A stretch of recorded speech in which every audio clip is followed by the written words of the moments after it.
Hey guys, this is Comic Uno and Comic Frontline, and today I'm doing Comic Uno episode 125, and this is a show where I review all the comics I read this week in one show, and here are all the comics. I got 24 comics that I'm reviewing.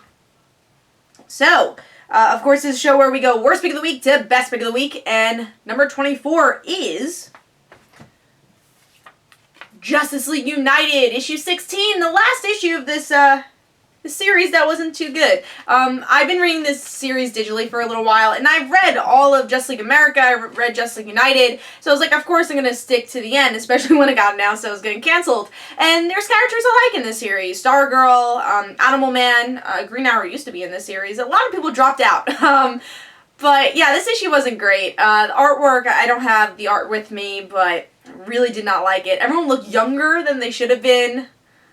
A lot of proportions were off. They were like skinny in one panel and like large in another. So I did not like the art at all. And the story was kind of boring. I mean, it's more of this love story between Alana and I can't think of his name right now. Adam Strange, and it's more of their love story, and it was okay. It's just this whole series was so bland, and I really liked the Rouster, but the story did not go anywhere, so I gave this 1.5 stars. Wasn't a fan. That's number 24. Number 23 is a book, actually I wasn't going to pick up, but my store gave it to me by accident on my pull, so I read it anyways, and that was Amazing Spider-Man issue 1.1. I'm kind of tired of these miniseries, especially that they don't call it a miniseries, they do this 1.1, 1.2. That gets so confusing for someone that might pick it up like 3 years from now. Like, what is this random issue? And also, like, back in the day, like maybe 3 years ago, 1.1 actually meant new reader friendly. So that gets a little confusing. They don't do that anymore. Because they reboot every year anyways, so they don't need a new reader friendly 1.1 anymore. But anyways, going into it, Amazing Spider-Man issue 1.1, it's just kind of this generic story of this family's, I guess, father dying, and he becomes a zombie, and the world's reacting to it, and Spider-Man's trying to help, and that's the issue. And I did not like the art. Here, it just looks like crumbly, the artwork. You couldn't really see much detail. I mean, I could show a lot of pages where I just did not like the art, and it was really dark. I didn't think the colors fit. Here's another example, just very simple. Couldn't even see, like, what their faces looked like. Spider-Man looked okay, I thought. I thought he was, like, the best looking part of the issue. When there's close-ups, it's not as bad, but, yeah, I was not a fan of the artwork. And, yeah, the story is just kind of boring, so Amazing Spider-Man issue 1.1, I'm not going to get 1.2, I don't know. Kind of wish they did more with these miniseries, but they haven't been totally impressing me. I picked up the whole last miniseries totally, and it didn't impress me. I'm going to be dropping this one. So that is number 23, and I gave that 2 stars. Moving on to the Illuminati, issue 2. This is a lot lower than issue 1. Issue 1 really impressed me. I wasn't originally going to get it, but I heard good things about it, so I picked up issue 1. It was actually my top 5, or at least I think it was close to my top 5 if it wasn't. And I like that they focused on one character and, like, a villain and trying to make her human, well, not human, but add more humanity to her, and I like that. And here, it's more of the villain just kind of teaming up, doing their thing, and I don't know if I really like that. It reminded me a lot of Superior Foes, except without the comedy. So what is Superior Foes without the comedy? I don't know. Just a couple of villains talking to each other. But yeah, I didn't connect to the villains as much. I'm not a huge fan of, like, villain-run series, and that's why Illuminati surprised me so much in issue 1, but I think I'll be dropping Illuminati after this point. It just wasn't for me here. And the artwork is still good, though. I like the art. But you gotta make some cuts with especially so many books coming out. Alright, so now we're up to number 20... I want to say 21, right? 21. Yes, number 21, which is We Are Robin, issue 7.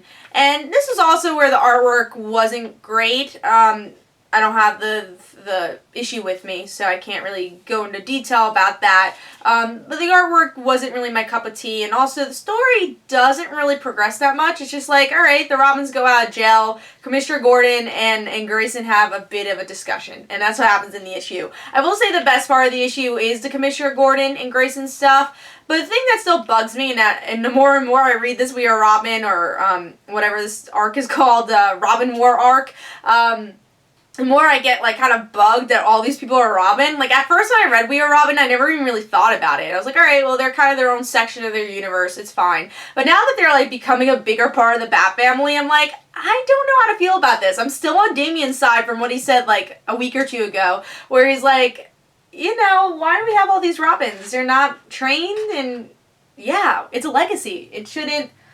We shouldn't have so many Robins, so I still agree with him on that, and I didn't really enjoy that. But I give it 2.5 stars. It wasn't a bad story. Like I said, I like how they honored Dick Grayson, which is great, but I still don't know how to feel about the overall plot. So moving on to number 20, which is... I was not originally going to pick up this book, because if you watch Frontline Live, I made a really big deal about Namor's death, because I've never liked Namor. I was just kind of happy he was dying. So I was like, alright, I don't care, I hate Namor, so I was happy about his death. So I picked up this book, spoiler alert, if you don't know, Squadron Supreme, issue 1. Namor dies, and that's what happens in the issue. The thing I didn't like about this issue is that I don't know any of these characters, really, and I still don't know any of these characters after reading this issue. They kind of give a really, really short synopsis about them, like, in one panel, and you just kind of see an image of the place they used to be, like, the universe they used to be in, and that's pretty much it. And they're like, oh, we gotta kill Namor. Okay, they kill Namor. So if you know these characters, you might know the reason they want to kill Namor. I personally didn't. I've never read those stories, so this was not new reader friendly at all, and that's been a big problem about All New, All Different. The whole point of it is to make these things new reader friendly, and that's why you go back to issue 1. But this was not new reader friendly. This was very much continuing a story I've never actually read, so I didn't really like it that much. But the artwork was really well done. So I gave that 2.5 stars. Number 19 is All New Inhumans, issue 2. Another, like, franchise of Marvel, I guess, I've never really been into, but I've been trying to get into. In recent years, I've tried so many books out, and I still can't get into it. And Crystal looked like kind of a cool Inhuman. I liked her powers a lot to control the elements, and so far I haven't really been impressed with this series. Like, I want to like it, but I don't, because with this issue, like, I really like the art. I'm gonna say that. Artwork's gorgeous. Really like the art style, but it's very politically driven. Crystal has all these her own motives, and it's very Inhuman politically driven. I'm usually okay with politically driven comics. I like them. That's if I know the universe more. Like, I don't really know the Inhuman universe, so I don't really know their politics. So, it's kind of weird that this whole issue is about politics and, like, going to different places and, like, saying, oh, or, you know, what are the Inhuman stance on this and how the world feels about Inhumans. The most interesting part of the issue is probably the ending, where all these Inhumans are having the same dream of, I guess, someone dying, or a lot of people dying. So I thought that was the best part, but it's all the way in the end of the issue, and I don't know if I want to go to issue 3. Like, I'm really debating about it, because as much as I want to learn more about Crystal and Inhumans, I haven't really liked the direction they have been going in issue 1 and 2, and it's just kind of been boring me. So, All New Inhumans for me gets 2.5 stars, and we'll see if I get issue 3 or not. Yeah, issue 3 or not. Alright, so moving on to number 18, which is something I'm surprised is a bit lower than I thought it would be, and that's Starbrand and Nightmask, issue 1. And I picked this up. I don't know anything about these characters. I've been saying that a lot about these characters in the lower part of the list, but I've never heard of Starbrand and Nightmask until now, and the reason I picked it up is Greg Weisman. He's one of my favorite writers. You know, he wrote Young Justice, one of my favorite shows, and I even like the Star Wars Kanan book, because Weisman was writing it, and so I picked this up. And I'll say the artwork is a bit on the cartoonier side, and I think that took me out of it a lot, and I don't know, it's kind of this weird style I didn't really expect. I guess it kind of fit the tone of the book, but yeah, so I think I'm going to have to get used to the artwork. And also, I will say, the parts I liked about this issue was the college stuff. It's like, they're like 3 years old or something, and they're going to college, and I like that, you know, Squirrel Girl goes to the same college as them, so that was kind of interesting. And then, like, these, I guess people that are connected to them are fighting them in the end of the issue, and then one of the college roommates finds out. But the reason it's a little bit lower this issue is because, as much as I like the college stuff, I don't think they describe Starbrand and Nightmask very well in this issue, or at least for a new reader, because I didn't feel like I knew them enough. Like, I thought I liked their chemistry. I thought that was really well done, but I wanted to learn more about them, and I'm sure as the series goes on it will, but to hook you in that first issue, I want to know a little bit more about their world, and it made you jump into it really quickly. So, the parts when they were their superhero selves were the parts I didn't really like, but when they were just kind of these regular guys, that's the part I did like. So, I do think this series has a lot of potential, but it didn't totally hook me in issue 1 like I expected. So, Starbrand and Nightmask issue 1 gets 3 stars. Okay, so now we're up to number 17. Yeah, number 17. Which is Lucifer issue 1. And this book I was not going to originally pick up, you know, when it was first announced, but I got it because I saw the pilot for the first episode, at San Diego, and I really liked it. I surprisingly liked it because I wasn't expecting to like the show at all. I didn't know anything about Lucifer. I never read the comics, and the show I thought was what Constantine should have been. It was a bit more grounded. It had a bit more lighter sarcasm, and that's why I bought the book. I was like, oh, if you know it's like the TV show, I'll buy it. But it's not a lot like the TV show. I think if you've been into the Hellblazer and Lucifer stories from a long time ago, you're going to really like this. Kind of picks up from where it last left you. But with this issue, it's, once again, not new reader friendly. We get to see Lucifer. You kind of learn a little bit about him, but you really jump into his new story very quickly, where you see that God might have died, and now it's Lucifer and Gabriel having to team up, which is weird, and they're gonna have to team up because that's both their father, and I'm interested to see how that goes. And then the big cliffhanger is that we have a lady Lucifer, so there's a female version of the devil, so I'm interested to see where that goes. Artwork's beautiful, I will say that. Really enjoyed the artwork. I like that it wasn't too dark. I thought it fit. The wings looked gorgeous too. For this issue, so that's something I really enjoyed. But I will say I wasn't totally connected to it, and I think that's why it's a bit lower. As I will pick up issue 2 after reading this issue, but I don't know how long Lucifer will stay on my pull list, because I didn't really feel connected to anything here. I think you're going to feel more connection if you read Constantine, you read the other Lucifer stuff, because they actually reference Hellblazer a lot in this book. But yeah, Lucifer issue 1, I thought had an okay start, but you might have to be a bigger fan of this to really jump in. So I'll give issue 2 a try though. So Lucifer issue 1 gets 3 stars. Alright, so now we are moving on to number 16, which is Darth Vader Annual issue 1. And I wasn't originally going to pick up the annual, but because it wasn't connecting to Vader Down, and after Vader Down I'm probably just going to get Star Wars. I haven't made a decision if I want to put Darth Vader on my list, because I'm just more invested in the Star Wars story. But yeah, the Darth Vader annual, it just kind of felt like this one-shot thing, and that's most annuals. But what I like about Marvel, a lot of times they do connect their annuals, at least recently, to events that are going on. And well, actually DC does that a lot too. But recently, I guess in the comic book industry, mainstream-wise, they've been connecting a little bit better. But here, I felt like it was just kind of this random Darth Vader story to show that he's kind of has this lighter side of himself, but he's still Darth Vader. And we see this, like, kind of, for me, random, might have been shown somewhere else, but, like, this random royal family where every child kind of has this role, except one of the daughters, and then Darth Vader sees her, and they kind of becomes friends, and he ends up killing her father, and she becomes queen. So there's this like kind of cool moment there. Artwork was okay. I think the close-ups were really well done. Like Darth Vader himself looked really good, but the royal family could have looked a little bit better, some more detail on the face. But other than that, it was an okay issue. I don't know if it's worth the extra money getting, especially if you're saving up with all the different Darth Vader or Vader down at tie-ins that have been going on. So it's not a must-read, but if you're a Darth Vader fan and you like that essence of him, you might want to pick it up. So that is number 16, and I gave that 3 stars. Moving on to number 15, which is a book I'm really surprised is so low. I thought this was going to be a lot higher. And that's Batgirl issue 46. I was a little disappointed with this issue. First thing, I just felt like Barbara was not, I mean, she's kind of always out of character, but like I kind of looked past that because this is a different Batgirl.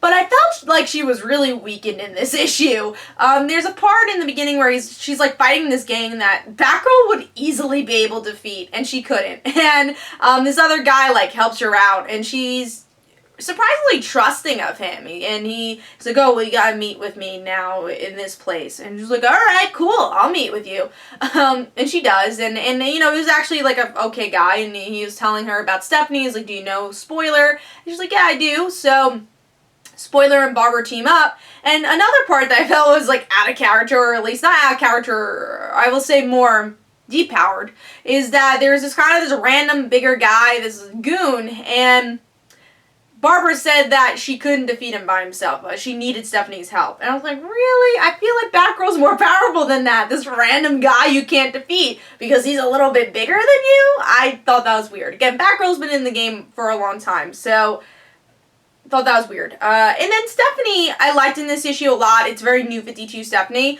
And when I read it, though, it's like kind of a shame that they had to like go back to what Stephanie was and not this like stronger Stephanie that we knew in Batgirl, because just recently I was reading like a back issue of the Stephanie Brown Batgirl. I was like, I kind of miss that Batgirl, you know? I miss like how much Stephanie has grown, and now we go back to like who Stephanie was, which is fine. It was, you know, I love who Stephanie was too, but I hope they could build up her strength a little bit more quicker. We'll see. So we'll see if that ends up happening. But yeah, I didn't love that story, but I did like seeing them interact. I thought that was the fun part of the issue. Frankie was pretty cool. I thought she pushed herself a bit more to become a partner, but I thought that was interesting. And you know, there's some interesting twists in the issue. Barbara might become a billionaire, which is interesting, but Barbara's life is also going upside down because this old woman said that Barbara, you know, she was supposed to be kind of this confidant, she wasn't, and made her son go to jail. So her life is still upside down. Even though she has a positive news, she gets negative news. So overall, I do have some negatives, I have some positives, but Batgirl issue 46 overall gets 3.5 stars. It was an okay issue. And that is, I think, number 15. It was. So number 14 is Ultimate End, issue 5. Another issue I thought was going to be a bit higher, but I will say I haven't been loving Ultimate End because I feel like it just hasn't been giving the Ultimate Universe justice. I've always felt, I mean, with Cataclysm, I thought was a better ending to the Ultimate Universe than this. And why didn't they end the Ultimate Universe with Cataclysm? I don't know. But it seems like all the people that were in the Ultimate Universe are going to be in the 616, which is good. I'm glad it's not just Miles, because I think Miles' supporting cast is as important as Miles. And the reason, at least, I liked the Ultimate Spider-Man so much, Miles' version of Ultimate Spider-Man, is because of supporting characters, too. But, I thought it was just kind of, it connected too much to Secret Wars in a weird way, where most of the issue is just the world vanishing and them saying this generic stuff, like Miles saying goodbye, Peter saying goodbye, Tony saying goodbye, who knows why. It's just, they focused on those 3 characters, and world disappeared, and in the end, the good part of this issue was we see that Miles' mother is still alive, and in the end, we see that, you know, Ganke, his other roommate, and then another girl who we don't really know who it is, I'm guessing is Jessica, but they never really revealed who it was, and never, like, said her name, so she kind of could be anyone in the Ultimate Universe. She could either be Kitty, Bombshell, or Jessica, but I think Jessica makes the most sense. So I'm guessing that's who she is. I mean, I guess it could be Kate, but it doesn't look anything like her, so I guess it's Jessica. But yeah, I like the ending, but it was also really a bit too mysterious. I'm like, alright, I guess, we'll read Spider-Man to find out what's going on there, but it's like the ending. It was a little bit like, it left me on this note. I'm like, oh, okay, that's how it ends, kind of. It's like, is the world, is the Ultimate Universe done? We don't know. It's called Ultimate End, but we don't even know the ending of it because Secret Wars has been so delayed and that we don't know the end of Secret Wars. So, also that was a problem that this book was so delayed. That was another thing. But overall, it's not a bad issue. I like a lot of the page layouts that I thought that looked really cool. Like, the artwork really impressed me with the issue. The ending was okay. So I give this 3.5 stars. Alright, so now we're moving on to number 13, which is All New X-Men, issue 2. And this issue was okay. And another okay issue, because All New X-Men issue 1 was okay too. And I felt with this issue, it was more of a point A to point B story. It was about Scott kind of opening up to this Cyclops cult guy saying, I am the real Scott, I'm actually from the past, and this guy being like shocked. And then the Cyclops cult go in to break them out of jail, because they end up in jail in this issue. And that's kind of this the ending of the issue, is that it's definitely dealing with Cyclops. I don't know if this is an arc thing, or if this will be the whole series. That's going to be a Cyclops series. But I thought we could have seen a little bit more of the other X-Men characters. But I like the focus on Cyclops. It was pretty good. But again, it doesn't blow my mind. It's still a little bit on the forgettable side, but we'll see where it goes.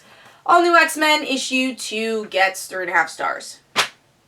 Alright, so now we are on number 12, which is The Beauty, issue 5. This book, I kind of want to be higher because I really loved the first issue, and it's still a good book, but it hasn't been as high as the first issue. It's been a little bit of a slower story. But I will say, even though this issue is a bit on the slower side, like I've been saying, most of it's a build up to the cure. And the female partner, she says, I'm ready to take the cure. I want to take it. She takes it, and there's some side effects, and we'll see what this all means, but she has all this damaged skin. So I thought that was really interesting. And yeah, so that's kind of the story going on, and them trying to make a cure, and is Vaughn, I think that was the main character's name, is Vaughn's partner going to be dead? Is she gonna die because of this? Who knows? Or is she gonna look like that for the whole entire series? So I'm curious to see where it goes. I thought that was a really good cliffhanger. Artwork's still gorgeous. Really like that. So The Beauty issue 5 for me gets 3.5 stars. It's still not on par to what I loved about the first issue, but still an interesting series. So moving on to number 11, which is a new series I was really looking forward to because of the creative team, and that's Super Zero issue 1. And this is from Amanda Conner and Jimmy Palmiotti. And this is like kind of a weird series. It's very different because we see this girl who's so obsessed with superheroes that she wants to be one. And she kind of has these illusions of being a superhero. And kind of this biggest illusion is that she asks this homeless guy who she makes a connection with and says, can you like pretend to mug my parents? And what's funny is that she has this normal family that supports her. And he's like, all right, I guess I'll do that. And the mugger, who's the homeless guy, says, yeah, your daughter kind of put me up to do this. I don't really want to do it, but she seems like a cool girl, so yeah, just talk to her. So she's expecting to have this like kind of this superhero origins she's gonna have, and then she sees her parents just at home. She's like, hey honey, do you want food? So I thought that was kind of cool. So I like how they kind of make fun of definitely the superhero genre in general. But the thing I think is they're a little lower is because I don't know where the series is gonna go in the end. It's very psychological. It's like, it's not really a superhero story.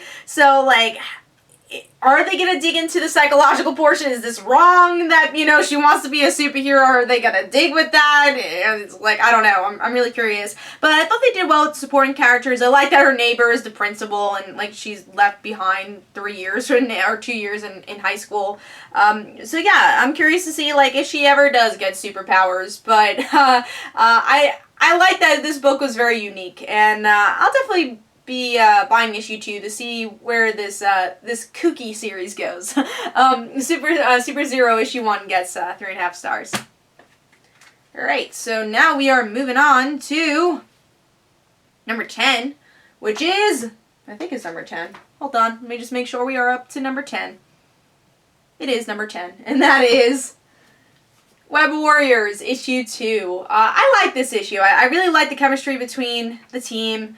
And most of this issue is seeing our Web Warriors trying to get Gwen out of Electro jail. Because we have Max Dillon, who is, I don't think he's the 616 Max Dillon, but he's the Max Dillon who's been kind of the head of all this Electro stuff, and then he's not anymore. He's just kind of a goon somehow, he ends up, and Gwen's like, I can help you, and she just like kind of gets out of the situation and uses Max to you know, get out of her handcuffs, and then she goes up against the major big Electro villain who she can't touch, is actually fully electricity. So I like this. I mean, you still have a lot of the good humor of Spider-Ham and the rest of the team, but I like the Gwen part too, and the plot of all these Electros, and I like that they gave us time to tell his villain story in such like an old comic book way. It's like, let me tell you my whole origin story, because you're just sitting there trapped, and that's what they end up doing in this issue. So yeah, I thought it was cute. It wasn't as good as issue 1, but it's still a series that I'm having fun with. So Web Warriors issue 2 gets 3.5 stars, and that is number 10. So moving on to number 9, which is Silk issue 2. And I thought the story was pretty good here. Still not as good as the last volume, because we haven't been digging into the family stuff. We haven't even seen the brother again either. It's more about this Catwoman, not Catwoman, I'm sorry, Black Cat and Goblin Nation drama in this issue. And it's Silk just being exhausted. She's trying to get the trust of Black Cat, and she's in the process of doing that, and then at work she's really tired and her friends are worried about her, and in the end we see that Peter finds out that Silk might be a bad guy, and he goes to Cindy's office and says, yeah, heard Silk is a bad guy maybe. What's going on with that? So I'm curious to see how that confrontation goes. But I like the issue. I like the story for the most part. I don't know how to feel about her being a bad guy and how long that's going to last, but I thought it was a good cliffhanger for the most part. Again, I do want them to focus more on the family drama. I think that's definitely the most interesting part of Silk. But I also like the workplace stuff. I like her friends. Hopefully we can see more of them. I love JJJ in this series. I like that he has a softer side for Cindy, Analog, so that I do like the kind of the secret identity life a bit more in this series, but we'll see where it goes. So Silk issue 2, I will say I'm not a big fan of this style of artwork for this volume. I was more of a fan of the cartoonier artwork in volume 1, but I guess we'll see if it grows on me. So Silk issue 2 gets 3.5 stars. Alright, so now we're up to, I think, number 8. We are up to number 8, which is Justice League issue 46. Yes.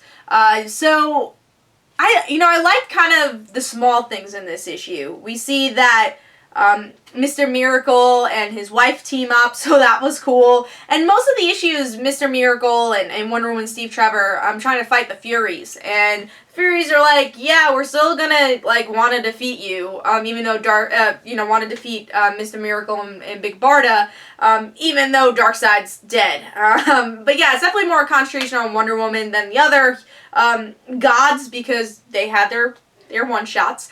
And what I really liked about this issue is that Steve and Diana talk about their relationship a bit, and Steve kind of asks the gutsy questions like, what's going on with you and Superman? And she's like, we're just friends. And they almost kiss, and Superman ruins it. So I want to see them together. It'd be really nice. But and then in the end, we see that Darkseid's daughter might want to kill Darkseid even more. Who knew that was possible? Because death is too good for Darkseid. So she has this object with the plan of Darkseid. So we'll see where that goes. But yeah, I mean, I love the artwork. I mean, Francis Manapul's art is gorgeous, and that's something I really enjoyed about the issue. And like I said, the romance was really well done. I thought the action was pretty well done. Still think the pacing could be a bit better for this this comic. It's kind of weird how long this series has been going on for. It's like a month delayed also, so that's mostly because of the one-shots. But yeah, Justice League is a solid issue. I gave it 4 stars, and hopefully it will get some more twists and turns as that series goes on. Alright, so now we're up to number 7, which is the Mighty Thor, issue 2. I will say this is a bit weaker than issue 1 because I just loved issue 1, and I liked how they balanced Jane and Thor's life in that issue. But here, it definitely goes more towards the Norse god stuff. It's more of a, not even more of a Thor issue, it's very much a Loki, Norse issue. At least, obviously, still see Thor, and in the end of the issue, you have this epic panel of Loki and Thor meeting up, so that's going to be a cool encounter.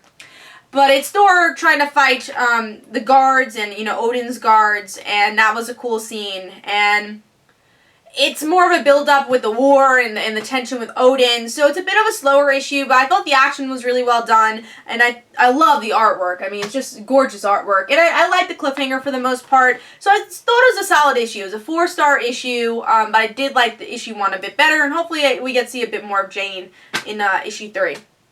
Alright, so moving on to number 6, which is Batman and Robin Eternal, issue 11. This is the highest Batman and Robin Eternal has been for me. I really like this issue. I will say, yeah, the artwork was really good. There's points where it's a little dark over there, but it got really good towards the middle. I thought it fit the tone of the story they were telling. Even the cover I thought was like, oh wow, that's really artsy. But then you find out why it's so artsy and it fits the story.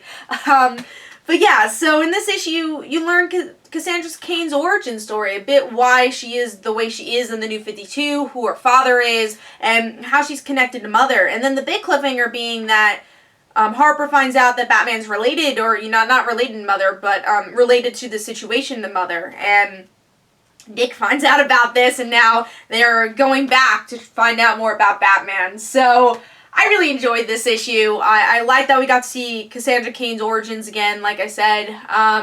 It was cool that they kind of dedicated a whole issue to that. And it was interesting that Harper Row was the one to do that. And it was a very good ending with Batman. So my favorite issue of Batman Eternal so far, or Batman and Robin Eternal so far, and that was number 6. And I gave that 4 stars.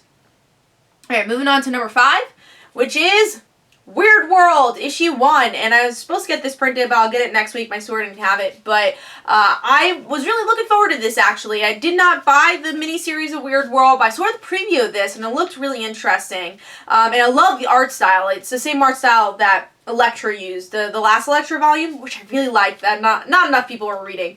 But I really like this story because she goes in, our main character goes into Weirdworld, and she's on a plane ride to go to Mexico. We don't really know why throughout the issue, and then she meets this, like, wizard hunter, and she has to pretend, like, yeah, I'm a wizard hunter, sure. So she's following along, and she has this object with her, too, that people are hunting, or people want in Weirdworld, and trying to figure out a way to get off this weird world and go back to Earth. And then we find out the real reason why she was on that plane is that her mother committed suicide. And she's like, yeah, this is not the worst day of my life. And you definitely learn a bit about that character.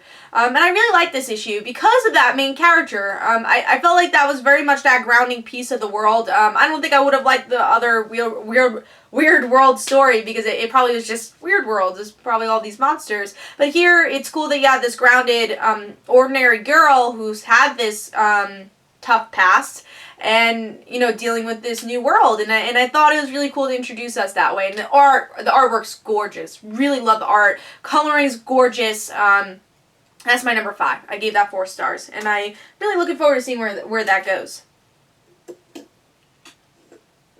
Number 4 is Huck, issue 2.